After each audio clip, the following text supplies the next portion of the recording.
missing someone. Hey, this is Bond Diesel, and I am bringing you another Intel Insights video. This time we'll be doing the phone recordings of The Nurse, as it's simply titled. Check this one out. It's got some interesting tidbits about what happened as everything got bad in New York City and what the medical professionals were doing and told to do. We'll listen. I'll talk about it at the end, and we will go from there. Enjoy. Are you recording this? No, that's fine. When we're done, you're gonna let me go, right? That was the deal. Anyway, my name is Sharona Diaz, and I was a nurse practitioner at Bellevue, the hospital. Worked there 16 years, so I've seen all kinds of bad stuff, but nothing like this. Okay, I'm sorry, the first cases we got? Early December, the night of the 5th. They started coming in, just a couple at first. The symptoms they presented looked like flu, and that's what we thought it all was. I mean, we knew it was going to be a bad season, and that's what we thought this was. So we gave them fluids and sent them home like you do. I mean, how were we supposed to know? But the thing is, the patients kept on coming. I mean, you work ER, you're always ready for a bad night. But this was every day, and it never stopped. More people coming in, same symptoms. You'd see parents shivering next to their kids, with the kids trying to keep it together, and your heart, it just broke for them. 3-4 days of this, we're pretty sure it's not flu. DCD was calling every couple of hours for updates, and they asked all these questions that made it pretty clear they didn't think it was flu either. What the disease control department finally told us was scary. This thing, nobody was saying smallpox yet, was virulent at 2 parts per million. Direct contact, airborne contagion too. It was scary. Then the governor declared it an emergency, and they locked the city down, and we realized what kind of hell we were going to be in for. The National Guard moved in, but what were they going to do? They weren't doctors. The 8th was when somebody finally said smallpox. Word came down that we were supposed to inoculate healthy patients with smallpox vaccine, even though our supplies were old and nobody knew if it would even work. The thing was, it didn't. People kept getting sick and coming in, and we just didn't have the room. We did what we could to make people comfortable, but we just couldn't stop it. We couldn't even slow it down. That's when it all turned into alphabet soup. First, Sarah rolled into town, thinking they got this under control. Catastrophic Emergency Response Agency. More like, can't even run anything. They started setting up these mass treatment facilities in Midtown, which took a load off us, but didn't do much else. On the 11th, people started dying. By the 13th, the morgues were full. And on the 14th, we had to start turning people away. It was hell, you know? But we couldn't do anything for them. We were out of beds, we were out of medicine, the staff was starting to come down with it. It was a nightmare. By the 17th, they shut us down. Too much risk of infection, they said.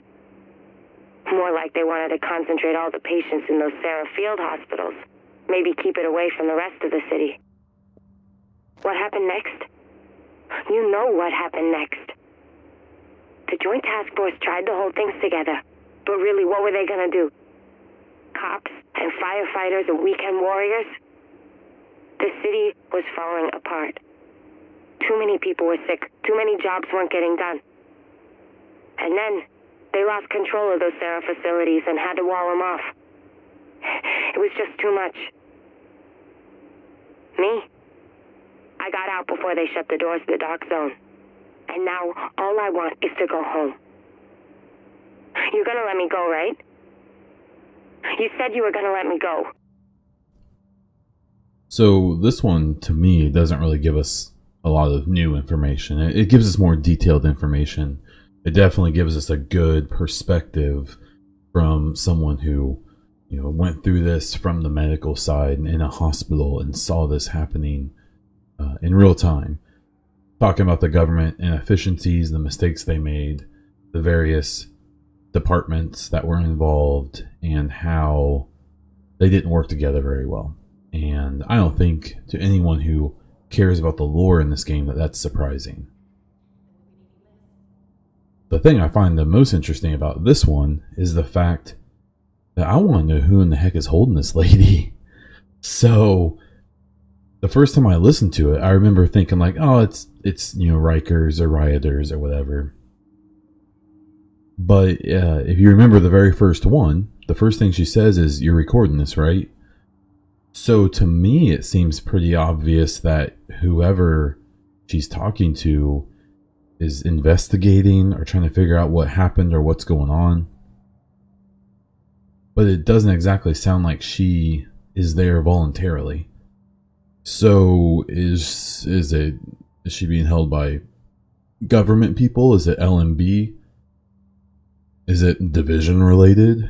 Is it something entirely different? Those details may not matter.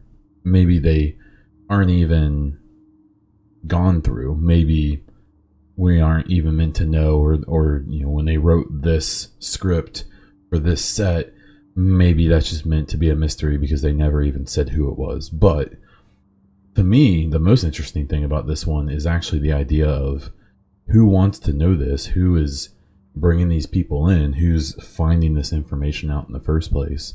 My guess is some kind of government entity, but one that is corrupted at this point, is maybe rogue in one way or another.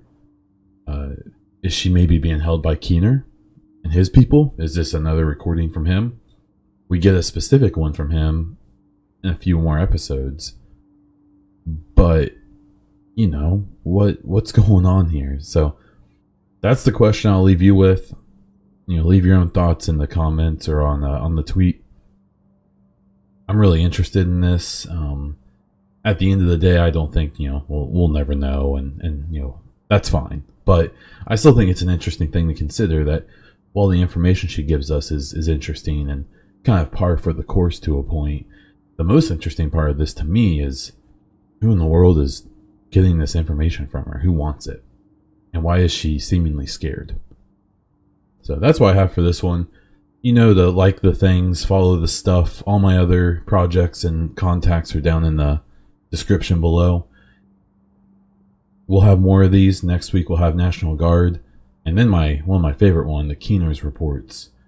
Those are always popular and kind of fun to talk about. So until the next one, this was Bond Diesel, and I'll see you next time.